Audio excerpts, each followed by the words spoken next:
What's up, everyone? Welcome to the Power Play with CJ Prospect Profiles. Today we're going to focus in on, Pittsburgh Penguins prospect and current member of the Portland Winterhawks. Or actually, we'll talk about a former member of the Portland Winterhawks, Joe Morrow. And today we're actually starting with this piece, and for most prospect profile pieces going forward, we're going to have contributions from up-and-coming scout William Shallow. Dumbass Shallow is this YouTube channel. I didn't give him that nickname, So, he's going to contribute and talk about some stuff he had to say about Mr. Morrow. But without further ado, this is a kid that's played 4 full years in the Western Hockey League. Made his WHL debut at 15. So young kid, bringing him up young.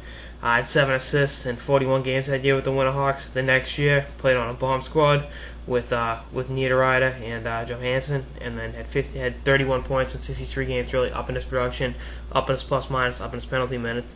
And then last 2010-2011, his draft year, 49 points in 60 games, up the penalty minutes again. And then this year, really took it to a whole new level, having 64 points in 62 games, so averaging better than a point a game, being one of the top tier defensemen in the dub, and having 99 penalty minutes to really show he has an edge to his game. And that's one thing we'll talk about.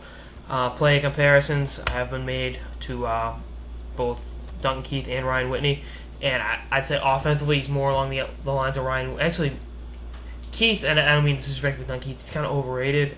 Offensively, I think he's a great all-world defenseman, does everything well. But I mean, he had that 70-point year where he won the Norris Trophy. I think in terms of being good at all facets of the game, like Morrow is, I think he is the same thing. Got the smooth two-way game, and he really excels. Like I said, in every aspect of the game. Good first pass, can shoot, be a power play quarterback. Anki a penalty kill, shut down. Almost identical to fellow Pittsburgh Penguins prospect Brian Dumoulin and Simone Dupree, actually, probably even better. And I think that's the MO Pittsburgh's going for in that organization, in terms of guys that can do everything well in the back end to really complement the skilled forwards they had. Because if you got, defensemen that are liabilities defensively, or guys that, are no good offensively, you really get in a tough situation with those skilled forwards. I don't think they can bring out the best, but I think these dominant two-way guys that can do really a little bit of everything, really jacks of all trades, so to speak, are the way to do it. And I think that's what Pittsburgh's doing. I think that's what's best for that forward core. He's from rural Alberta, Shorewood Park, Alberta, and it's got the Farm Boy Strong label.